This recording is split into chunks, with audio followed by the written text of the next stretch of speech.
Brought to you bye रजनीगंधा। यूं ही नहीं ताज ताज बन जाता है, शिल्पकारों का हुनर और चुनिंदा संगमरमर ताज को नायाब बनाते हैं। कुछ ऐसे ही चुनिंदा जगहों से बस खास ही चुनकर लाता हूँ। कतरे कतरे को मैं हीरे सा परखता हूँ। यूं ही नहीं मैं रजनीगंधा बन जाता हूँ। 7 लाख रुपए महीने का किराया, सैलरी सिर्फ 2.25 लाख रुपए। फिर भी सेबी के चेयरमैन तुहीन कांत पांडे रह रहे हैं मुंबई के सबसे पॉश अपार्टमेंट में, सरकारी खजाने से शाही ठाट। अब ये जायज है या बवाल का कारण, आइए समझते हैं आगे। नमस्कार, मैं आपके साथ तनीषा और स्वागत है आपका हमारे चैनल बिस्तक पर। आज हम बात इसी सनसनीखेज खबर पर करने वाले हैं जो आपको चौंका देगी।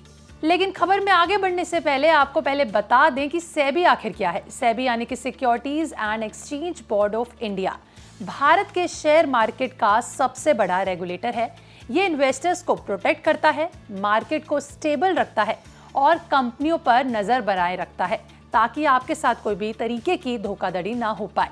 और इसके चेयरमैन हैं तुहीन कांत पांडे, जो 1 मार्च साल 2025 से इस अहम पद पर बैठे हुए हैं। आपको बता दें कि पहले ये विनिवेश डिपार्टमेंट के सचिव थे, लेकिन अब वो सुर्खियों में हैं अपने आलीशान घर की वजह से। तो आइए बात करते हैं असली कहानी की जो चौंका सकती है। सेबी ने तुहीन कांत पांडे के लिए मुंबई के प्रभा देवी इलाके में रुस्तमंजी क्राउन बिल्डिंग में एक लग्जरी फ्लैट किराए पर लिया है। ये फ्लैट 51वीं मंजिल पर है, जहां से अरब सागर का शानदार व्यू दिखता है।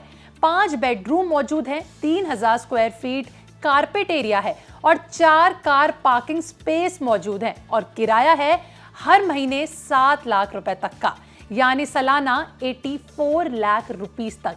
इतना ही नहीं, हर साल किराए में 5% की बढ़ोतरी भी होती है और इसके साथ 40 लाख से ज्यादा के सिक्योरिटी डिपॉजिट भी है। इस बिल्डिंग का लीज एग्रीमेंट 3 साल का है, जो 3 सितंबर साल 2025 को साइन हुआ। और सबसे चौंकाने वाली बात यह है कि यह सब लग्जरी मिल रही है सरकारी खजाने पर। जी हां, सरकार जो है सेबी के चेयरमैन को ये सभी सुविधाएं दे रही है। और सबसे बड़ा ट्विस्ट ये है कि तुहीन कांत पांडे की बेसिक सैलरी सिर्फ 2.25 लाख रुपए प्रति महीना है। डीएनएस अलायंस और दूसरे भत्ते जोड़कर 3 से 4 लाख रुपए तक हो सकती है। लेकिन जिस घर में ये रहते हैं उसका किराया है 7 लाख रुपए, यानी सैलरी से 1.5 से 3 गुना ज्यादा। लेकिन इस पर सेबी का कहना है कि सब उनकी पॉलिसी के तहत है। सेबी अपने चेयरपर्सन को रेंटेड हाउसिंग देती है और किराया एक इंडिपेंडेंट वैल्यूअर तय करता है। मुंबई जैसे महंगे शहर में जहां पोश इलाकों में रेंट लाखों में होता है, क्या ये वैल्यू फॉर मनी है या फिर ये सवाल उठता है कि सरकारी खर्च कितना जायज है। हालांकि जैसे ही खबर बाहर आई, सोशल मीडिया पर तूफान मच गया। कई लोगों ने अपने कई तरीके के कमेंट्स रखे। कुछ लोग कह रहे थे कि मुंबई में ये रेंट नॉर्मल है, चेयरमैन को तो ऐसा घर चाहिए ही। तो वहीं कुछ लोग गुस्से में थे और उन्होंने कहा कि टैक्स पेयर का पैसा ऐसे खर्च हो रहा है। सेबी ने साफ किया कि ये सब बोर्ड अप्रूव्ड है, पूरी तरह ट्रांसपेरेंट है और उनकी हाउसिंग पॉलिसी के तहत है।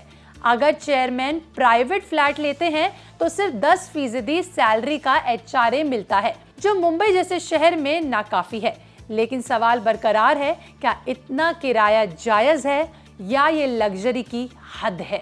लेकिन आपको बता दें कि पहली बार नहीं है जब सेबी के चेयरपर्सन का किराया इतना चर्चा में रहा हो। पहले की चेयरपर्सन माधवी पुरी बुच के लिए भी सेबी ने महंगा फ्लैट किराए पर लिया था। साल 2022 में खबर आई थी कि उनके लिए मुंबई के बैंड्रा कुर्ला कॉम्प्लेक्स यानी BKC में एक फ्लैट 3 लाख रुपए महीने के किराए पर लिया गया था। देखिए, उस वक्त भी विवाद हुआ था क्योंकि सैलरी के मुकाबले ये रेंट हाई लग रहा था और आज भी यही चीज बरकरार है। लेकिन अब तुहीन सर का 7 लाख तक का किराया उससे भी 2 गुना है। मुंबई में रियल एस्टेट की कीमतें जो आसमान छू रही हैं, पर क्या ये ट्रेड अब और बढ़ेगा? तो सवाल अब ये उठता है कि सेबी के चेयरमैन का 7 लाख तक का किराया, क्या ये एक जरूरी खर्च है या फिर सरकारी पैसे की बर्बादी? आपका इस पर क्या कहना है? अपनी राय हमें कमेंट में जरूर बताइएगा। अगर आपको ये वीडियो पसंद आए तो लाइक करें, शेयर करें और हमारे इस चैनल को सब्सक्राइब करना ना भूलें।